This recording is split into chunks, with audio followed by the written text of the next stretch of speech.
Hey guys, so today we're going to talk about vocabulary related to criminals and to be more specific, thieves. Now we all know that thieves don't always steal money in the same ways, so I'm going to explain some different ways that they can steal money from you. Let's start with the first one, a burglar. A burglar, of course, is somebody who breaks into somebody's home and steals something from their home. So they actually have to forcibly open the window or the door. So remember, if you arrive home and you see your window has been forced open, you have been burgled.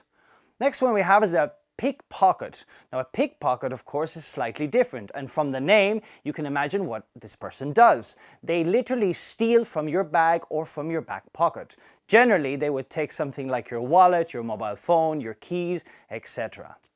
Moving on, then we have the shoplifters. Now of course this doesn't mean that they come along and literally lift up the shop, but you get the idea that this is a person who comes into a shop as a customer and lifts products from the shelves, a shoplifter.